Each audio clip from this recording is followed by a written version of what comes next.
So ayun mga pre, isang mapagpalang araw sa inyong lahat at welcome back dito sa channel ko.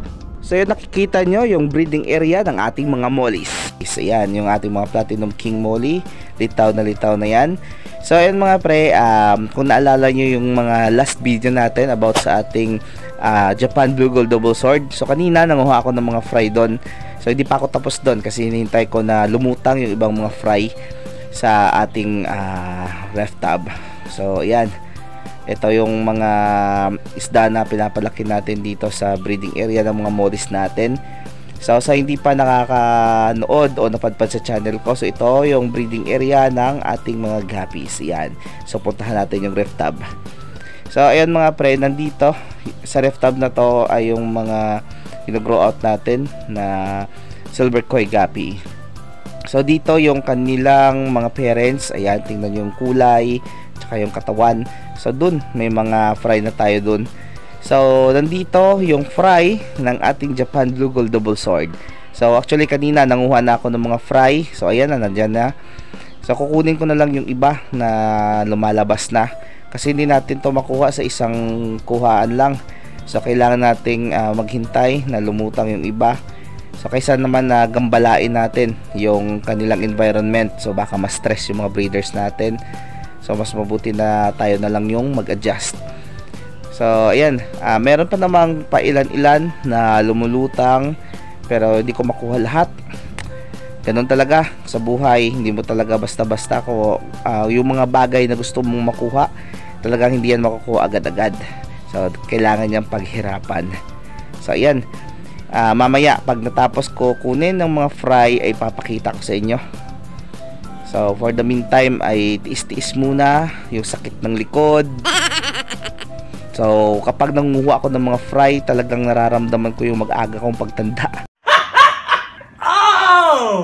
So dito yung mga fry na yan, nalagay natin dun sa grow out. So mga maliliit na yung natira dyan. So dyan natin ilalagay yung mga bagong fry ng ating Japan Blue Gold Double Sword.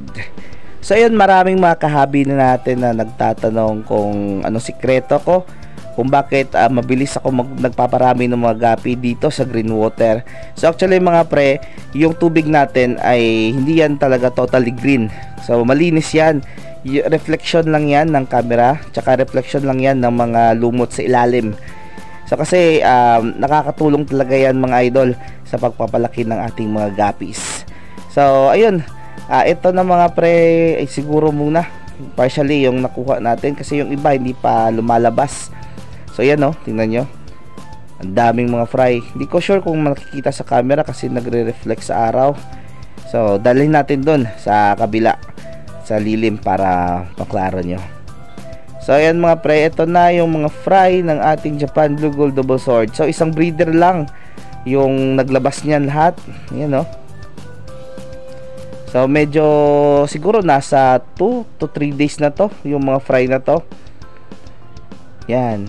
So medyo marami-rami din yung mga i-grow out natin ulit. So tingnan nyo mga pre yung mga fry. So parang hindi nyo na-appreciate yung itsura nila kapag maliliit pa, pero pag lumabas yung coloration, talagang napakaganda na. So ayan, ilalagay na natin dito mga pre yung mga fry. So hindi natin yan bibiglain kasi mainit yung portion na nandun, kasi anong oras na yun, tumitigil yung sikat ng araw dun. So gradual acclimation lang muna, so para hindi manibago yung ating mga fry sa bagong environment. So for the meantime, pupunta tayo dun sa ating molly breeding area. So kukuha tayo doon ng mga fry. So kailangan natin tong veteranong fishnet natin. So kumanguha tayo doon ng mga fry ng ating Goldust Molly. Ayan. So yun mga idol, ito yung breeder ng ating Goldust Molly. So tingnan nyo naman, parang hinlalaki na sa paakalaki. Ayan. So napakaganda ng kondisyon nila, nasa A1 condition sila. Tsaka yung ating mga Platinum King Molly, ayan o, nagpapahinga. So may mga fry na rin dyan, so hindi pa natin makuha. So dito mayroon na rin mga fry na naman. So halos araw-araw nanguha ako dito ng mga fry, kasi hindi naman talaga mauubos yung fry sa isang kuhaan lang, pero talagang nagtatago sa ilalim. Merong iba na kumakain dun sa ilalim. So yung iba lumulutang talaga, pero yung iba talagang nagtatago sa ating aquatic plants. So ayan, marami ditong mga fry araw-araw. Minsan nakakuha ako ng padalawa, tatlo. So ngayon medyo marami na yung nakuha ko. Kanina kumuha ako dun mga 6. So ngayon ayan na naman. So ayun, no, may mga fry dun sa dulo. O hirap kunin. Yan. Yun, ayaw talaga pumasok. Nako. What?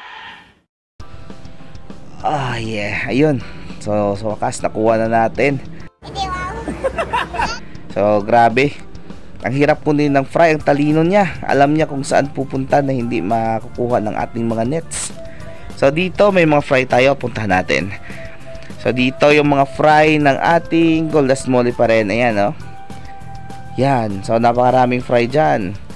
So iba pa yung gino-grow out natin dun sa mga sa kabila. Kung natatandaan nyo yung mga bagong pond na ginawa natin. So punong-puno yun ang gino-grow out natin. So ayan. So ito yung kabuuan ng ating breeding area ng mga mollies. So yun, babalikan natin mga pre. Kasi siguro okay na yun. Pwede na nating i-release yung mga fry kasama yung mga old fry natin dito. Ayan. So i-release natin to para by end of December or January. So magkakaling na tayo dito at magsasizing. Pwede na tayo mag-grow out ulit. At hopefully sa December na to ay mauubos na rin yung stock ng ating mga marketable size na Japan Blue Gold Double Sword. So siguro pag gin-row out to lahat ng mga fry, kailangan natin ng dalawang malaking ref tub, mga freezer. So kasyang-kasya na yan. So dito yung mga marketable size natin, anyway, pwede na tong i-release. So mababawasan na yan. At dito, ayan o, tingnan nyo, yung mga male, ang daming male. So dito yung mga female, marami tayong female, kaso yung iba hindi pa marketable size, kaya nagdo-double time tayo sa pag-grow out ng ating mga guppies. Ayan, so pasensya na kayo mga pre sa ingay sa labas. Yan. So tatakpan ko na muna to mga pre. So ayan, natakpan na natin yung mga nets, yung mga tubs natin para hindi pasukin ng mga predator, lalo yung palaka, yung legendary palaka. Laging nami-mess dito. Ayan. So lalagyan natin yan na pangharang para hindi niya mapasok. Yan. So yan lang yung nilalagay ko dyan para hindi nila mapasok yung gilid ng ating mga ref tubs. Ayan. So ito yung kabuuan ng ating breeding area ng mga guppies sa mga kaibigan natin nakaka-subscribe pa lang o napadpad dito sa ating YouTube channel. So dito, kung nasubaybayan nyo yung mga last vlog ko, nang nauna kong vlog pa nung nag-umpisa ako, so yung area na to ay nilagyan natin ng mga ref tub na yan. So ito yung first area ko nang nagagapi ako. So dito yan nakahilera lahat, 12 ref tub yung nakalagay dyan. So hopefully makakuha tayo ng mga panibagong ref tub at saka mailagay natin dito as grow out. So ayun, marami pa tayong mga ref tub dyan. Ayan, oh. So pwede natin yung linisin at utilize para magamit natin sa ating mga guppies. So yun mga pre, maraming salamat. So ito yung ating kabuuan ng breeding area ng ating mga guppies. Ayan. So sa mga nanonood po, huwag niyong kalimutang i-click ang subscribe button, pati na rin ang notification bell para updated kayo sa mga videong ginagawa ko. So ayun mga pre, mula dito sa breeding area ng ating mga guppies ng Rian Aquatics and Accessory, at syempre dito sa breeding area ng ating mga mollies. So maraming salamat sa patuloy na pagsuporta at panood ng mga video ko. God bless us all and bye bye.